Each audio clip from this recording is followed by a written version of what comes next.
The little girl had not spoken a single word to anyone in nearly 3 years, so when she suddenly reached through a crowded charity gala, grabbed the hand of a man everyone else had ignored, and whispered, "She sounds nice," her billionaire mother froze as if the entire world had stopped breathing.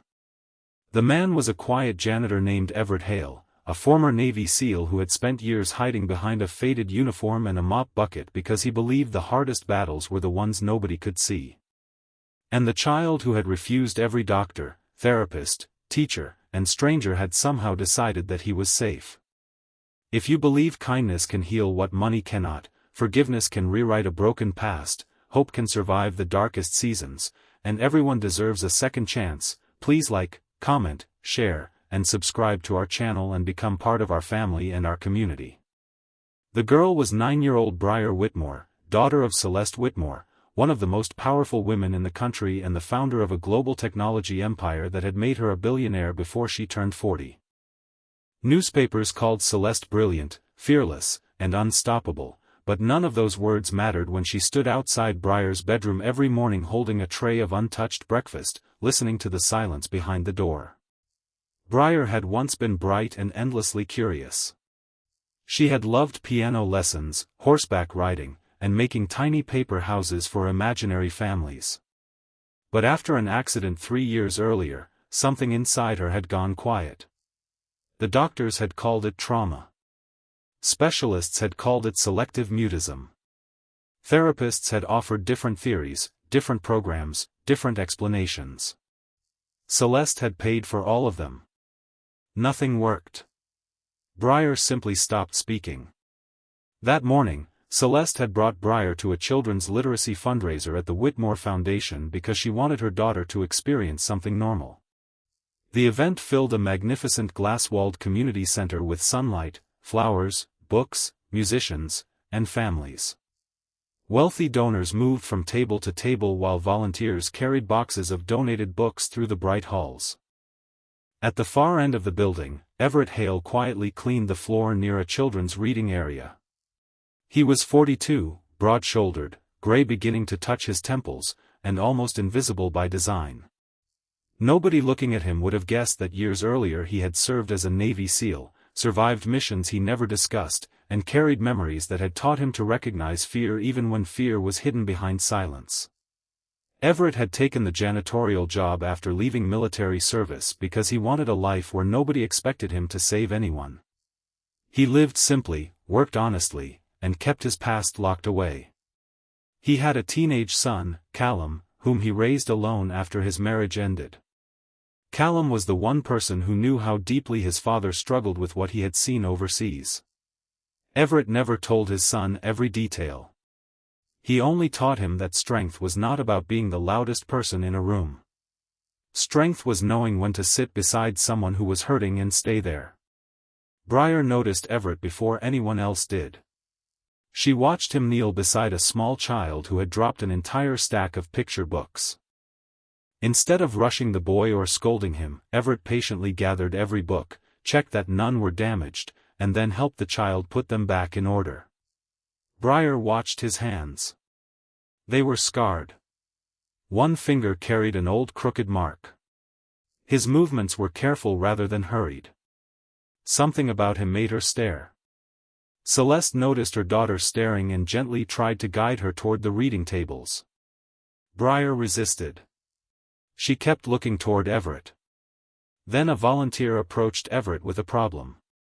A young woman named Maribel had been helping organize the children's program, and the microphone suddenly stopped working. She became frustrated and embarrassed, but Everett quietly inspected the cable, found that it had been pulled loose beneath the table, and fixed it without making a spectacle of himself. The woman thanked him warmly. Briar watched her face. Then, for the first time in almost 3 years, the little girl made a sound. It was barely more than a breath. "She sounds nice." Celeste turned so quickly that her purse slipped from her shoulder. She stared at Briar. The room seemed to disappear. Briar looked frightened by her own voice, as if she had accidentally opened a door she had spent years keeping locked. Celeste dropped to her knees and reached for her daughter, but Briar immediately stepped backward. She did not want to be hugged. She did not want attention. Her eyes moved toward Everett. Celeste followed her gaze and saw the former SEAL standing several feet away, holding a cleaning cart, looking just as stunned as everyone else. The billionaire mother did not understand. She had spent millions trying to make her daughter speak. Yet her daughter had spoken because of a janitor. Celeste's first reaction was gratitude. Her second was suspicion.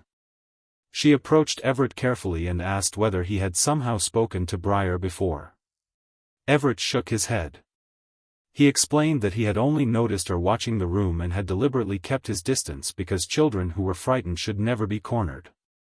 Celeste studied him, trying to understand how a man with no medical credentials and no connection to her family had accomplished something every specialist had failed to do.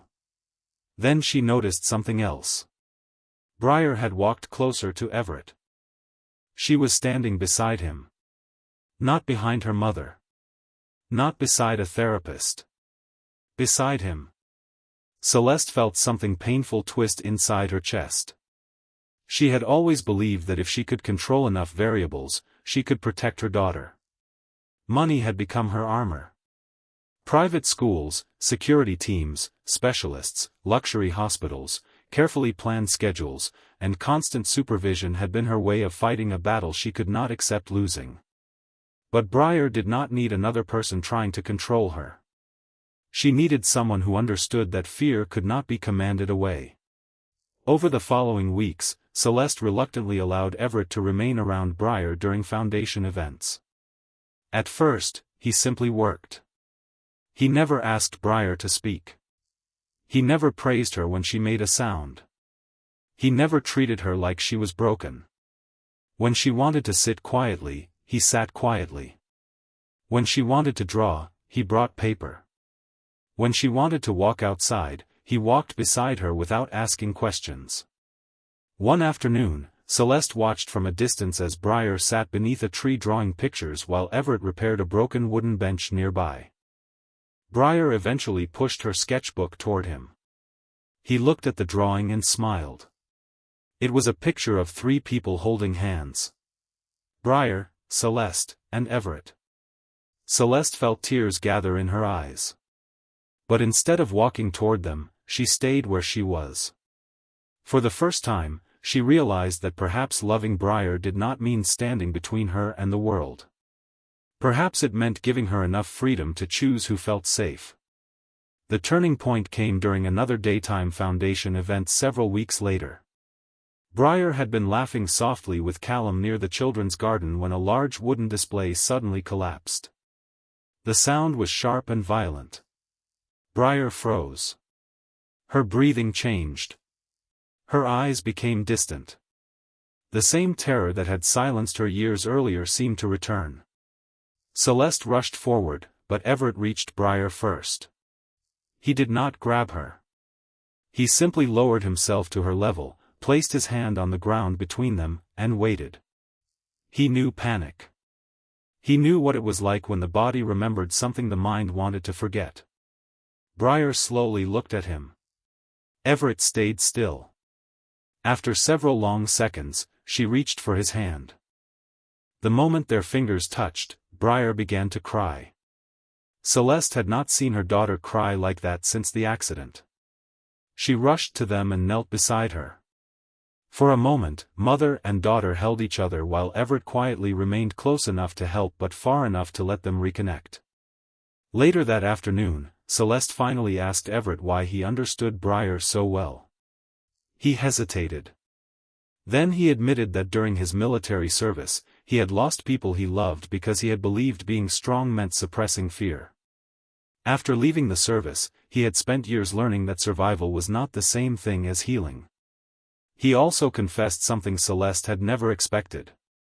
He had once blamed himself for a mission that had gone wrong. He had carried that guilt into fatherhood. Callum had grown up with a father who loved him fiercely but sometimes seemed emotionally miles away. Everett had convinced himself that protecting his son meant hiding his pain. Eventually, Callum had confronted him and told him that a father could not teach his child how to heal while pretending he had never been wounded. That sentence had changed Everett's life. Celeste listened silently. Then she admitted that she had made a similar mistake. She had not been hiding pain from Briar. She had been drowning Briar in her own fear. After the accident, Celeste had become obsessed with fixing everything. She had treated every silence as an emergency, every hesitation as failure, every frightened expression as a problem requiring another expert. She had been so terrified of losing her daughter that she had forgotten to ask what her daughter actually needed. That realization broke something open inside her. The next morning, Celeste canceled 3 appointments. Instead of taking Briar to another specialist, she took her to the foundation's community garden. They spent the morning planting flowers together. No cameras. No doctors. No assistants. No expectations. Briar did not speak for most of the morning. Celeste did not ask her to. Near lunchtime, Briar finally whispered that she wanted purple flowers. Celeste smiled through tears and handed her the seeds. It was not a miracle. It was something better. It was progress. Months passed. Briar slowly began speaking again, first in whispers, then in short sentences, then in conversations when she felt safe. She still had difficult days. Sometimes she became silent. Sometimes loud noises frightened her.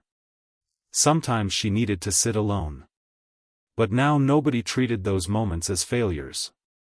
Everett eventually left the janitorial position after Celeste offered him a different role at the foundation, helping develop programs for veterans and traumatized children. He accepted only after insisting that the program be designed around dignity rather than pity. Callum became involved too, helping younger children with art projects.